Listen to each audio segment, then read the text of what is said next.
the Avatar State and One for All. Two sources of power that can cause massive amounts of destruction when wielded correctly. One granting all bending techniques and experiences of past avatars, while the other gives the spirits and quirks of the previous One for All users. So why not put the two recent successors of both power sources to see who reigns supreme in Deku vs. Korra. Since the new and final season of My Hero Academia is currently airing, while Avatar is not only getting a new continuation into the lore, but a new fighting game just like My Hero Academia, I thought it would be interesting to see who comes out on top in this matchup. If you enjoy this type of content and want to see more in the future, consider dropping a like, hyping the video, and subscribing to the channel with post notifications turned on so you never miss when I upload, as we're on our road to 10k subs. I also have way more videos like this on the channel that you might like. While you're down there, be sure to follow my other socials where I post a multitude of things, as well as the Discord server where we talk about a variety of topics and games. I also want to say y'all killed it on the last video and I really appreciate y'all coming out to watch. I did say I would cover how strong is Mega Man.exe, however I thought it would be best to let that cook in the oven a bit more before I'm ready to post that.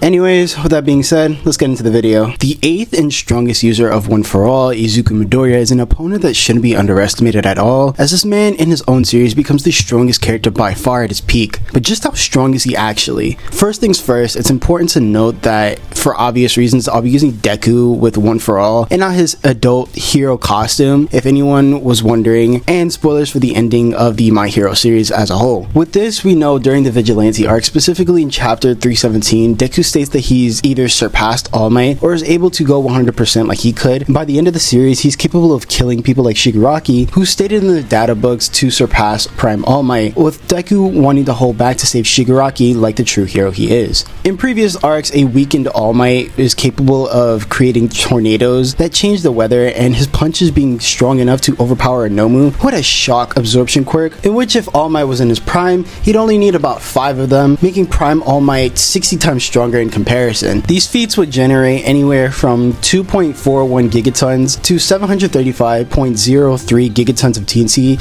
which would be around mountain to large island level. When applying the 60 times multiplier to this, we would get an estimate of 0.1446 to 44.1 teratons, equating to large island level to country level. This is consistent as far weaker characters such as Star and Stripe, with their Continental Cruise Punch attack, can generate 557.41 gigatons to 8.67 teratons of TNT, which would be around those large island level to country levels of attack potency. However, this isn't the extent of the versus power, as when we turn to the movies, which are canon to the series, as plenty of movie exclusive characters show up in the manga and anime, with Horikoshi even acknowledging these films and supervising them as well. So why is this important, you may ask? It's important as we can use the feats from each movie to further Deku's scaling to around continental to multi-continental, as in My Hero Academia Heroes Rising, in the final fight against 9, Deku transfers One for All to Bakugo, in which the two fire up a double Detroit Smash to fend off 9's attack, which encompasses the entire island, in which this feat has a variety of calcs, to being calced at the lowest 114.37 gigatons to the highest of 63.8 petatons of TNT, granting us large island to continental for both Deku and Bakugo, since this is a conjoined feat. Then in My Hero Academia Year Next, the most recent film in the series sees Deku against an All Might lookalike, in which he splits his ship, which is calced at 11.78 petatons of TNT, still being in those multi-continental ranges of power. However, all of this would pale in comparison to Deku's final smash of the series, in which Deku, after passing Shigaraki One for All and gaining the assistance from his allies to get in close, he uses the final embers of One for All inside him and uses a final Detroit Smash which clears the skies all across the globe. This feat comes out to 42.37 petatons to 4.5 zetatons of TNT, reaching those multi-continental to small planetary ranges of power, which could possibly go higher since this is an exhausted Deku with the final embers of One for All, but this is where we'll stop for Deku's AP. When it comes to speed, Izuku should reach those relativistic plus to FTL speeds, seeing as he scales above Lady Nagant and Star and Stripe, with Lady Nagant's sniper bullets moving anywhere from Mach 5981 to 1.9% the speed of light, getting into those massively hypersonic or subrelativistic speed tiers. Deku should scale to this as he actively dodges these bullets and even outspeeds them when he uses full 100%. He also logically scales above Star and Stripe, who dodges the radio wave from Shigaraki, clocking in at 62.27% the speed of light or relativistic plus, and even when she catches lasers with her hand, with it coming at 1.37% the speed of light, or sub-relativistic. Now, I'm sure some people will argue for infinite speed Deku due to his gear shift quirk, in which I want to touch on this a little more than I did last time. Now, what's the argument that even started this whole thing, you may be asking? Gear shift is a meta ability or quirk of the second One For All user, Toshitsugu Kudo, in which it allows the user to change the speed of things, either slowing them down or speeding them up. When supercharged by One For All, it has the same properties as before and applies to people, but also allows the user, in this case Deku, to ignore the laws of inertia, meaning that he moves at top speed and doesn't need to accelerate. The manga in some translations even states that this ability allows Deku to be able to bend the laws of physics or warp the very laws governing reality. Infinite speed Deku supporters even argued that since he's ignoring the laws of inertia, that means Deku is attaining the fastest speed in the universe, which would be light speed, and since he's moving faster than that thanks to One For All, he'd be moving to the next fastest thing in the universe, which would be faster than light, or FTL. However, when using this logic, they then try to argue for the highest tier of MFTL Plus to straight up infinite speed. But what is infinite speed? Infinite speed is defined on both Versus Battle Wiki and character stats and profiles as the ability to move an infinite distance in finite time, or a finite distance in zero time, in which neither of these definitions fit what Deku is actually doing here, seeing as he isn't crossing an infinite distance, as he only uses it to speed blitz Shigaraki and land a quintuple smash on him, and time is still present, as while the sound is delayed as stated by Mirio, this would mean that his perception is too slow for him to register the attack. I've even heard the argument that since Deku is unable to catch his breath, it also means that time has stopped, but this is mainly due to him overexerting himself, as stated by the second One For All user. Not to mention, there's a 5-minute time limit on this ability for Deku, which completely contradicts the notion that time is stopped, as you can't measure that time limit if time is stopped, and we eventually see this time limit running out later into the fight. All in all, Deku would have at worst relativistic plus speeds to FTL, or arguably FTL plus speeds by the end of the series. Finally, when going over Deku, we have his hacks and abilities, in which he has access to stats amplification, air manipulation, non-physical interaction, flight, extrasensory perception, smoke manipulation, kinetic energy manipulation, physics or inertia manipulation, bodily weaponry, limited soul manipulation, and stats reduction.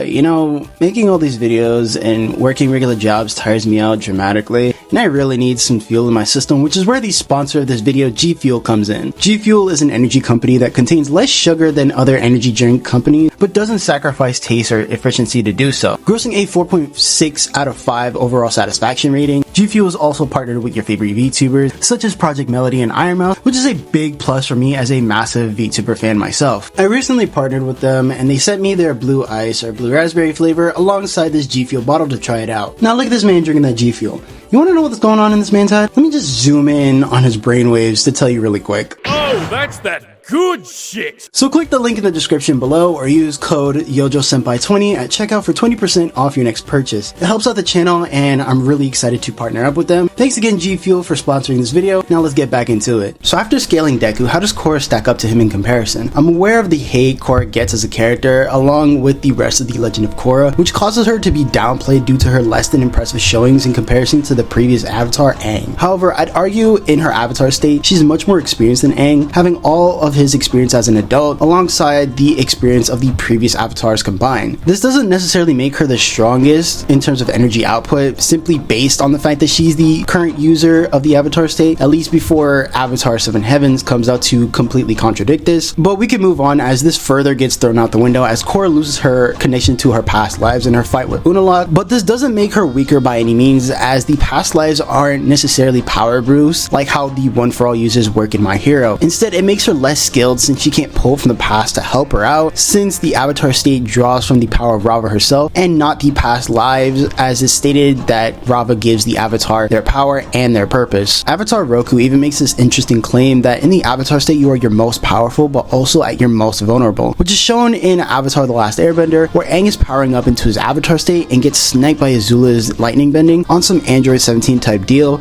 nearly killing Aang and ending the avatar cycle, as when the avatar is killed in the avatar state, it ends the reincarnation process, which would suggest that their AP is high but their durability doesn't necessarily scale the same. But enough with all that yapping, where does Korra actually scale? In terms of scaling, Korra should scale to past avatars such as Karuk and Kyoshi. We know in the novelization for Avatar, Karuk was stated to hurl entire landmasses pretty casually. Depending on your interpretation of what landmasses could mean, it could either mean an entire island or a continent, which is consistent as we see Avatar Kyoshi perform the same thing when creating Kyoshi Island, which generated generates 3.105 teratons of TNT, or around small country level. However, we could push Korra into those moon levels of attack potency due to her scaling above the moon and ocean spirits, whose power are linked to their corresponding concepts, in which if they die, the moon loses its power and all waterbenders lose their ability to waterbend. Seeing as Korra has Rava, the strongest spirit of them all, inside of her, only rivaled by Vatu, her opposite, it would be safe to put her at this level at the high end. When it comes to speed, Korra should consistently be in those massively hypersonic plus to subrelativistic speed, seeing as reacting and redirecting lightning is consistent amongst the top tiers of the verse, as seen with Zuko, Iroh, and Aang, redirecting lightning, in which lightning moves at 270,000 miles per hour, and during harmonic convergence in the fight against Unavatsu, we see the spirit light, which covers the earth, coming in at 1.2% to 2.9% the speed of light, or subrelativistic. In terms of hacks and abilities, Korra has access to elemental manipulation, stats amplification, force field creation, light manipulation, metal manipulation, paralysis inducement, limited sound manipulation, non-physical interaction, attack reflection, extrasensory perception, power nullification, astral projection, sealing, and conceptual manipulation. So when it comes down to it, who wins? In terms of attack potency, the two are practically even to one another, and either side could be argued to have the edge in this category. However, the massive speed gap is a landslide in Deku's favor, since not only is he just naturally faster than Korra, but he can further amplify his speed with Fajin and Gear Shift, while also slowing down Korra down herself. It could also be argued that Deku could sense Korra's intent to hurt him via danger sense, and even just straight up knock her out, since her durability possibly wouldn't scale to her AP, if we take what Roku said as fact. Korra's main way of beating Deku would simply be to just outlast him if he chooses to use Gear Shift immediately, and possibly take his powers away with energy bending. I see this as a viable win con for Korra, seeing as One For All isn't a mutation like other quirks in My Hero, and was simply bestowed upon him and can be passed down, not to mention the fact that we've seen One For All, or at least parts of it, being taken away by Shigaraki. However, due to the massive speed gap, I don't see this happening at all, or at least consistently, but I'm sure Korra wouldn't make it easy for Deku, making the winner of this fight Izuku Midoriya. So that was my take on Deku versus Korra. Let me know your thoughts down in the comments below, whether you agree or disagree. It's much appreciated. And while you're down there, consider liking this video and subscribing to the channel with post notifications turned on, that way you never miss when I upload. YouTube also has this new hype function, so be sure to hide the video as well. Once again, be sure to use my discount code YojoSenpai20 for 20% off G Fuel items, as well as a massive thanks to them for the partnership. But with that being said, I've been your host Jojo, and I'll catch y'all later. Bitch, I'm not your regular nigga. I just feel like you should know that. Now I'm on, she let me hit it. I told baby where you throw that. She saying something about a nigga. But my niggas, they be on that. We gon' beat the city red. We gon' get our boy our toe tag. We gon' get our boy our toe tag. We gon' beat the city red. We gon' get our boy our toe tag. She saying something about a nigga. But my niggas, they be on that. We gon' beat the city red. We gon' get our boy our toe tag.